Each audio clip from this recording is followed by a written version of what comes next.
Salut à tous et bienvenue dans ce nouveau cours de SVT. Aujourd'hui, on plonge dans un chapitre super important du programme de quatrième. Comment est-ce qu'on peut maîtriser la reproduction? C'est un sujet qui nous concerne tous et qui montre bien comment la science peut avoir un impact direct sur nos vies.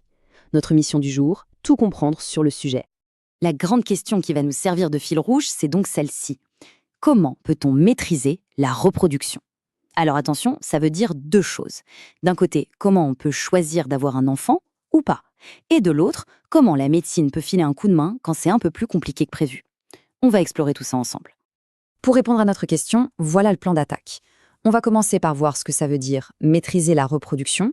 Ensuite, on va explorer les deux grands volets, la contraception et ce qu'on appelle la PMA. On verra juste après que tout ça ne peut pas exister sans parler de respect et de responsabilité. Et on terminera avec un petit mémo pour être sûr de retenir l'essentiel avant de faire le bilan. C'est parti! Allez, on attaque la première grande partie, la contraception. Le but, il est assez simple à comprendre, permettre d'avoir des relations sexuelles sans pour autant démarrer une grossesse. Voyons un peu comment c'est possible. On commence avec une définition pour que tout soit bien clair. La contraception, c'est toutes les méthodes qui existent pour empêcher une grossesse. Et il y a deux mots super importants à retenir ici, temporaire et réversible. Ça veut tout simplement dire que ce n'est jamais définitif. Si un jour un désir d'enfant arrive, on peut arrêter la contraception. Pour faire simple, on peut ranger toutes les méthodes de contraception dans deux grandes équipes. D'un côté, on a les méthodes hormonales, comme la pilule ou l'implant. En gros, elles utilisent des hormones pour dire au corps « hop, hop, hop, ce mois-ci, on met l'ovulation en pause ». Et de l'autre côté, il y a les méthodes qu'on appelle barrières, comme le préservatif. Là, le principe est mécanique. On crée un mur, une barrière physique, pour que les spermatozoïdes ne puissent jamais rencontrer l'ovule. Ce tableau est super intéressant pour comparer. On voit tout de suite que la pilule, le stérilet ou l'implant sont vraiment très efficaces pour éviter une grossesse. Pour le préservatif, on voit que l'efficacité est variable. Pourquoi? Tout simplement parce qu'elle dépend de la façon dont on l'utilise. S'il est mal mis, il peut être moins efficace. Mais regardez bien la dernière colonne, c'est absolument crucial. Il n'y a que le préservatif qui protège aussi des IST, les infections sexuellement transmissibles. Et ça, c'est vraiment le point le plus important de cette partie. Quand on a une relation sexuelle, il y a deux risques possibles. Une grossesse qu'on ne voulait pas et les IST. Ces infections peuvent être graves pour la santé. Le préservatif, c'est la seule et unique méthode qui protège des deux en même temps. C'est une double protection. Allez, on passe à l'autre facette du contrôle de la reproduction. Parce que parfois, le problème, ce n'est pas d'éviter une grossesse, mais au contraire, c'est d'y arriver. C'est là que la science intervient avec ce qu'on appelle la PMA. Ce chiffre, il est assez marquant. En France, environ un couple sur 5 rencontre des difficultés pour avoir un enfant. Ce n'est donc pas du tout un sujet rare. Et cette infertilité, elle peut venir de l'homme, de la femme ou parfois un peu des deux. La PMA, ça veut dire procréation médicalement assistée. En fait, c'est juste le nom qu'on donne à toutes les techniques que les médecins ont développées pour aider ces couples à réaliser leur projet d'avoir un enfant. Regardez bien cette date, 1978. C'est un moment historique pour la science. C'est la naissance de la petite Louise Brown, le tout premier bébé éprouvette. Ça a été une révolution. Pour la toute première fois, des médecins ont réussi à faire une fécondation in vitro, c'est-à-dire en dehors du corps, en laboratoire, avant de réimplanter l'embryon dans l'utérus de la maman. Ça a donné un espoir immense à des millions de personnes dans le monde. Bon, on a parlé biologie, on a parlé médecine, mais il est super important de parler de la dimension humaine. Parce que la sexualité, ce n'est pas juste de la SVT, c'est avant tout une histoire de choix, de sentiments et de responsabilité.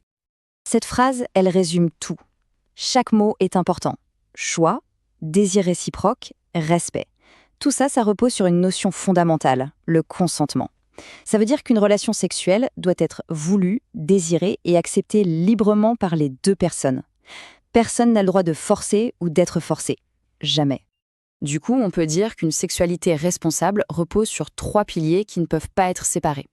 Les 2 premiers sont plutôt techniques. On utilise une contraception pour se protéger d'une grossesse et le préservatif pour se protéger des IST. Le 3e, c'est la base de tout. Communiquer et respecter son ou sa partenaire. Parler, écouter et s'assurer que tout le monde est d'accord, c'est ça le fondement d'une relation saine. Allez, petite pause. On fait un arrêt au stand vocabulaire pour être certain que tous les mots scientifiques sont bien clairs pour tout le monde. Voici quelques définitions clés qu'il faut absolument connaître. Les hormones, vous en avez forcément déjà entendu parler. Il faut les imaginer comme des petits messagers chimiques qui circulent dans le corps. Dans le sujet qui nous intéresse, l'œstrogène et la progestérone sont les chefs d'orchestre du cycle féminin. Et c'est justement en comprenant comment elles fonctionnent qu'on a pu inventer la contraception hormonale. Les IST. C'est le nom qu'on utilise aujourd'hui. Avant, on disait MST pour maladie. On a changé parce que le mot infection est plus juste. On peut être porteur d'une infection et la transmettre sans même le savoir, parce qu'on n'a pas de symptômes. C'est pour ça que le préservatif et le dépistage sont si importants. Et pour finir, la nidation. C'est un mot un peu technique pour décrire le moment où l'embryon, quelques jours après la fécondation, vient s'accrocher, s'implanter dans la paroi de l'utérus. C'est à ce moment-là que la grossesse commence vraiment. D'ailleurs, certaines contraceptions, comme le stérilet, agissent en empêchant cette étape. Et voilà, on arrive au bout de notre exploration. C'est le moment de rassembler toutes les pièces du puzzle et de répondre clairement à notre question de départ. Alors, comment peut-on maîtriser la reproduction? Finalement, la réponse tient en 3 points. Premièrement, c'est connaître les méthodes de contraception pour pouvoir choisir si on veut un enfant et quand. Deuxièmement, c'est savoir que la médecine peut aider les couples qui en ont besoin avec la PMA. Et troisièmement, la base de tout, c'est comprendre qu'une sexualité épanouie, c'est d'abord se respecter mutuellement en se protégeant et en communiquant. Et pour terminer, je vous laisse avec une question ouverte, une question pour le futur. La science ne s'arrête jamais de progresser. Les technologies pour aider à la procréation évoluent à une vitesse incroyable. Et ça pose plein de questions de société, des questions d'éthique. Jusqu'où la science peut-elle aller? Jusqu'où doit-elle aller? C'est un débat qui vous concernera directement dans les années à venir. Et voilà, ce chapitre n'a plus aucun secret pour vous.